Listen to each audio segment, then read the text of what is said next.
In this part of my adventure in Antigua Guatemala, you're gonna see a volcano explode from afar. I tried a chili pepper in the local market. No! And oh yeah, someone pointed a gun at me. I began my first afternoon simply by walking around. This might be the best way to get to know a small town stuck in time like this, just meandering on the 500-year-old cobblestone streets built by Spanish conquistadors as they gained a foothold in their continent-wide conquest. When they first reached this lush valley high up in the mountains, they were stunned by the gentle clouds flowing by the ridgelines, the fertile soil that can practically grow anything, and the looming volcanoes erupting occasionally on the horizons. Oh yeah, the volcanoes. It is really hard to not notice them when you're in this quaint city disguising as a sleepy village. Even right now in the rainy season, when clouds are more abundant than cheap fruit vendors on the streets, wherever you go, the dormant giant that is Volcán Agua can be seen standing tall right at the edge of the city, casting a majestic and reassuring shadow on every ruined cloister and bustling marketplace. While on a good day, when clouds decide to unveil the skies, you will look southwest and find Volcán Fuego spewing out a large eruption every few minutes, especially shocking near nightfall, when you can see both the shape of the cone near the peak as well as the glowing red lava. During the day, the central park is flooded with dozens of vendors chasing down tourists, quickly falling in love with this green space surrounded by old churches. And the centerpiece of this block is a tall fountain, with water coming in from the mermaid's nice places. Talking about vendors, it is unbelievable how cheap everything is. This lunch I found in a local restaurant just beside the unapologetically extortionist McDonald's and Wendy's costs merely $3 and includes a drink, a soup, and a Chinese fried rice that is anything but Chinese. Well, except me, the one who is eating it. And down by the locals area, away from gringo and gringas gyms and vegan pizzerias, you can find a bustling market full of locals selling everything ranging from fruits, vegetables, live animals, pottery, flowers, pots, electronics, and much, much more. All at the price nearly 1/100 of what a fancy hotel restaurant is charging its white customers who think Mexican is actually a language, merely blocks down the same road.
Okay, I found this lady that she's gonna offer me some really spicy, apparently very spicy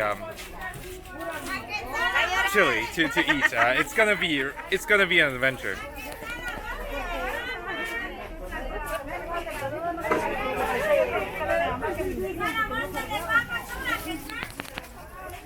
Okay, I'm ready. Okay, estoy listo. 1, 2, 3. No!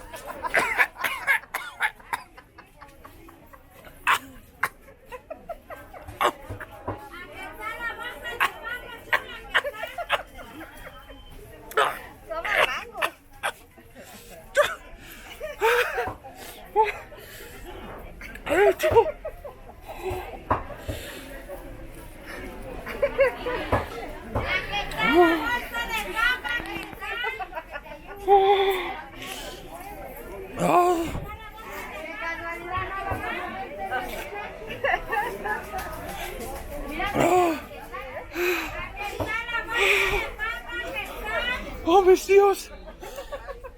Oh. Oh. Oh.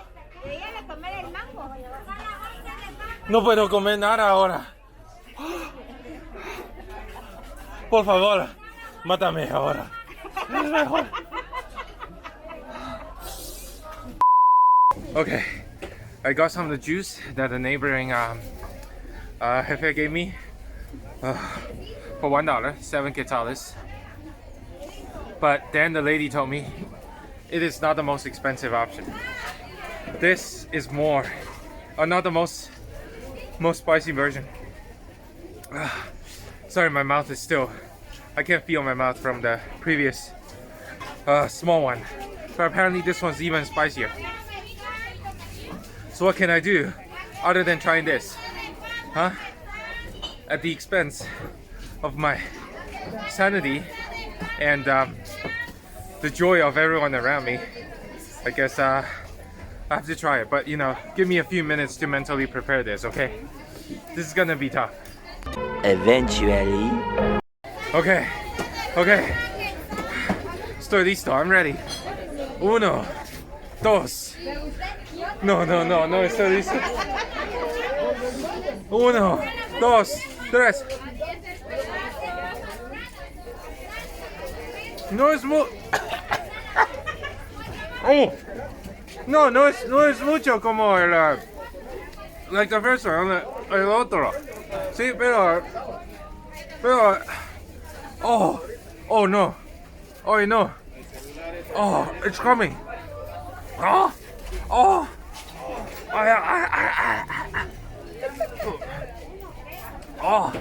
Oh, the strength comes slowly. It's not a heavy hitter at first, but it slowly comes creeping up.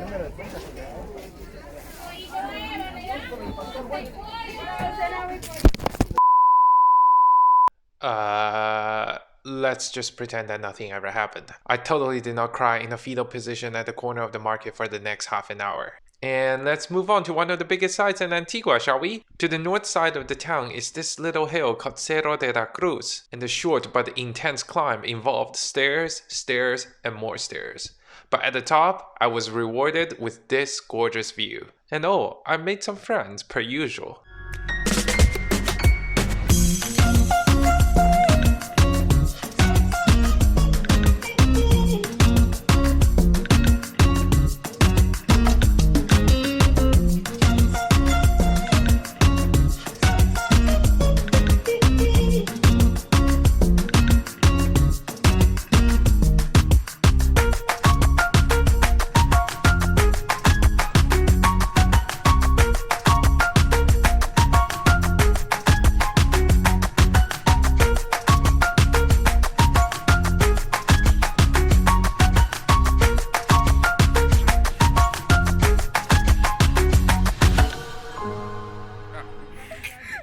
And now you can see beautiful volcano behind me, and I have met my people, mi gente.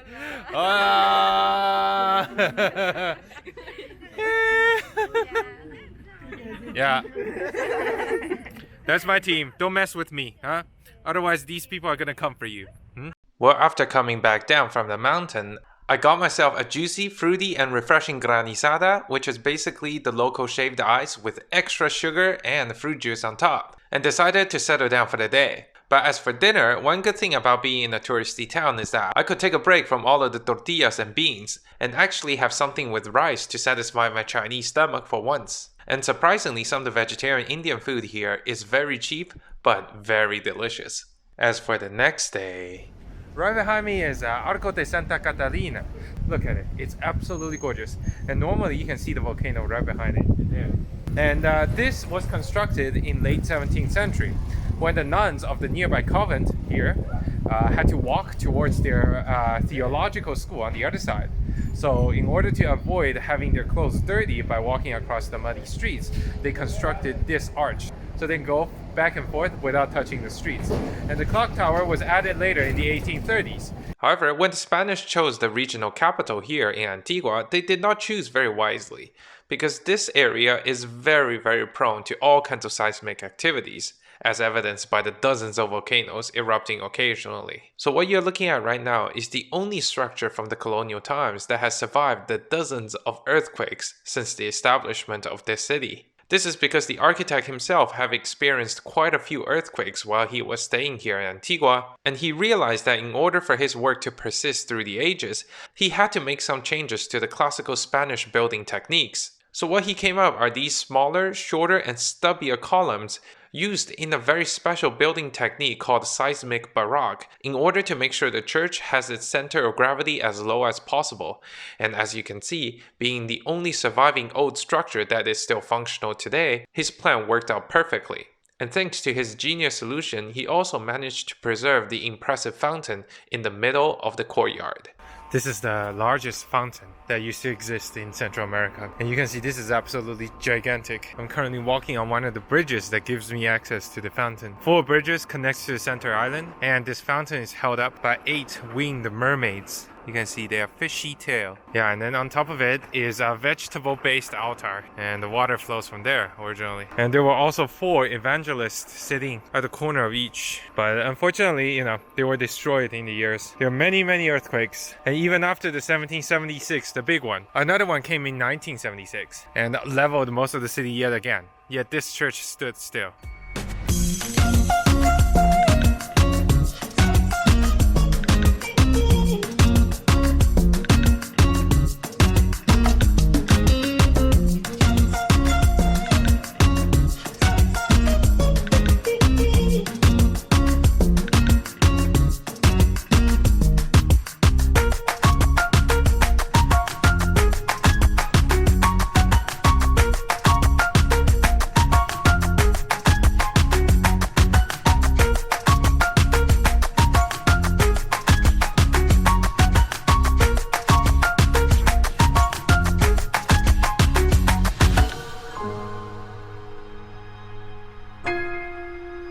Besides the only intact church, Antigua boasts over a dozen different ruins scattered all around the city. Most of them are completely destroyed by a series of very severe earthquakes, so they are currently lying in a pile of rubble. Of course, that will make visiting them a little bit difficult, but I think the hidden gem of all of these is actually Santa Clara, one of the largest ruins that can still be worth your while. This is because it has a very intricate and baroque facade facing the inner side of the courtyard, in a stark contrast of all of the other churches all trying to show their best side to the outside world. This one just looks like a plain stump of wall if you are just passing by outside, but once you enter you'll see its true beauty. This is because all of the nuns were ferried here from Mexico in the 1600s. And this entire compound was designed for them to stay inside for the rest of their lives. So of course they need a little bit of entertainment and inspiration from the god. And what better way than mounting it on the largest piece of flat surface in the entire inner cloister. Besides just a facade, this compound also features a beautiful garden and a series of romantic corridors.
The tour of ruins continues in the main cathedral of the city, fronted by an Art Deco style facade that is way too intricate for me to interpret, and an interior that is as generic as it can be. But the real highlight comes with the last ruin that I visited, which is La Recoleccion, situated on the eastern side of the city. This gigantic compound was leveled by multiple earthquakes, and surprisingly, its ruins survived all the way to today, and nobody has touched it ever since the building has crumbled. I could walk among the broken walls and wander into the gigantic courtyard that was surrounded by a cloister exuding a little bit of sadness. On this rainy afternoon, there was no better way to explore this ancient ruins with no other tourists inside, and I will let the walls do their timeless whispers.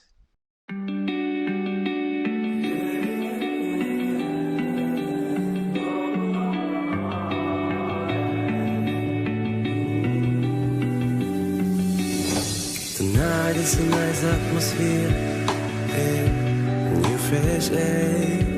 We going out, hanging out like we don't care. We are new honey party people, ladies, they better get dressed. A good vibes in our minds, ain't nobody feels afraid. I'm like a good bad boy, I know you like how it feels. A little spice could be sweet when you know what you need. You are in my space, I hear the sound of your heels. I can resist your tight dress and your fleeting red lips. Just come on, say why, put your on me. Okay guys, it's the next morning, and my original plan is to show you, my journey to look for the cheapest lunch and breakfast in town, but something happened last night, and I have to tell you, if you are under the age of 18 and or you are easily disturbed, I would recommend you not to continue and skip to the timestamp here, and I will tell you a story that happened last night. And where do I begin? Let's say this, I didn't know, as I said last time, there's a curfew that's currently going on in Guatemala that started just a few days ago, and it goes into effect every day after 10 p.m. and nobody is allowed on the streets because police are actively chasing people away, and that's to be expected for any curfew. So most of the people, they were confined to the hostel where I'm staying at, and of course, as a bunch of younger people with nothing to do, as everyone sleeps, around the ungodly hour of 2 to 3 a.m. We just, sat around and chatted and, just, talk about things. And it's pretty normal, in hostel. And but the problem is that after 10 p.m., there's a quiet hour in the hostel. So we are basically trapped in the hostel, but we're not allowed to do anything. And a few of the guys just decided, what, screw that, 10-ish or so of us decided to still sit on the second floor and talk. But of course, the receptionist got a little bit, worried that just, some of the people need to fly out early next day. So of course, we need to move somewhere else. But they say, oh yeah, you should not go on the roof because there's still a lot of vents that go from the roof to the second floor, and you can easily annoy others. But as young people do, a lot of us just decided to still go on the roof anyway. And we try to keep the voice down and just talk about it. But slowly, typical for a crowd this sporadically connected and basically have very few lasting interests, people started to leave by the time it's like 10:30ish. So by the time it's around 10:50, all of us remained were 3 people. And that was when we decided to just sit down, just look at the volcano and just chill a bit. So we talk in voices like this, not really loud, and sure, it's technically against the rules of the hostel, but we are definitely not actually bothering people, because I was actually sitting on the second floor, and I didn't even realize there were people on the roof talking about things. So that was the premise of the situation, and I'll get into the nitty gritty. So around 10:55 p.m., I was standing just right behind the camera, and here on the top of the roof, and we were just listening to a little bit of music, not very loud. It was very quiet. I could barely hear it over my voice, and there was a flashlight that came up, It was a very, very bright flashlight. I think at least 5,000 lumens. I couldn't see anything when it's shown onto my face. So it's definitely some professional grade, but it should be easily obtainable in the markets these days. And I was really confused. So I just said, "Oh, what's happening?" In Spanish, and say, "Hey, like, do you need anything?" And during the meantime, I heard the voice of a woman, but I couldn't understand it at all. And about 10 seconds of confusion later, we heard a gun cocking. That was the time when I see a little bit of sliver of metal reflected in the light of the flashlight, and that was when it got serious, because we had no idea that maybe it's a neighbor that got really annoyed, or perhaps police that decided to chase us off the roof. But it doesn't look like they had uniforms, and they should have no access to the neighbor's roof. So it should be a neighbor that got very annoyed, or perhaps it's just someone trying to show off. And that was when it got really serious. And after just 5 seconds of absolutely no idea what the heck is going on, I decided to get off the roof. But it was very clear that it was a very well-oiled gun cocking, because the sound was not very loud, but I could clearly see the sound, and I could see some piece of metal moving in the dark. So that just serves as a reminder that even when you are traveling like this, I've been telling you that it's very safe in Guatemala, in Honduras, in the past few videos. And you can see that everywhere I go, people are very nice. There was no sign of violence anywhere. It is still possible to encounter this kind of issue, and I'm not trying to downplay any of those in my previous videos. It is a very serious issue, and there are a lot of uncontrolled weaponry out here in Central America, so you should always exercise caution, not display your wealth ostentatiously. And of course, this is a very rare incident, and it should not discourage you from visiting these beautiful countries. But of course, always exercise appropriate caution when you're here. And what do you think? Do you think we did something inappropriate by going up to the roof past the curfew, even though it is on our own house technically, right? It's on the roof of our own house, and we are not making excessive noise. But I understand that it's still technically against the rules of the hostel. But if the receptionist told me that has a potential chance of getting murdered right here on top of the roof, then yeah, of course I would not be venturing up here. But if it's just a method, a control method of trying to lower the voice, then I think in any other country I would totally do it again. But here in the hostel I probably won't do it. But do you think it's our fault that we ventured up top? Or perhaps it's just, Guatemala being Guatemala, that, everywhere you go, you have a chance of getting murdered. But hey, I'll leave this up to you, and I will have to go for breakfast, because I did not sleep too well last night, honestly. But hey, the weather now is nice. I still need to go out and venture, and perhaps, we can continue to look for some very cheap breakfast, less than 5 quetzales, all around this beautiful little town. And yeah, trust me, I won't be up here after 10 p.m. anymore. See you around. After a quick and relaxing lunch, I began riding up a specially configured truck up a very steep hill just outside Antigua. We passed by cornfields, small ag and farms, and gorgeous views. Where was I heading? Well, this is a little piece of paradise situated on the top of a hill covered with cloud forests. And it is a literal replica of the Hobbiton in the Lord of the Rings series. The locals refer to it as Hobbitenango because every location here ends with the word enango, and putting it behind the word hobbit just makes it even more adorable. And needless to say, the view from up there is absolutely jaw-dropping. And not to mention, they have a pretty baller restaurant too. And when the night falls, it is completely magical. Everybody getting high, just to go with the flow. No depression, no. Better jump on the ride. If you wanna be my lord, I'm ready to fight. I'm ready to fight.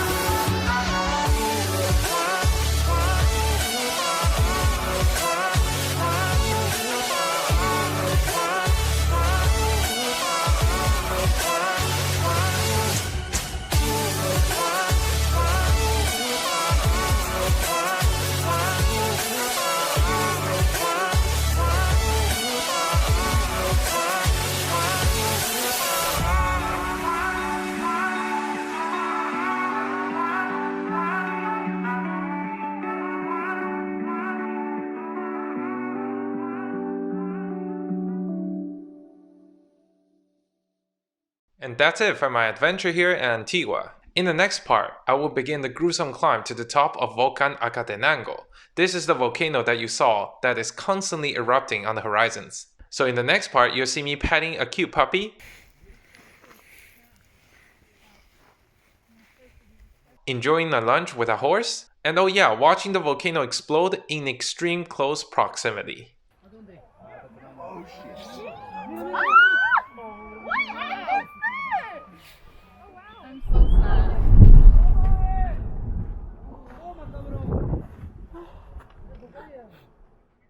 So if you like this video, don't forget to click the like button and subscribe if you want to get the newest traveling videos. And I will see you on top of a volcano.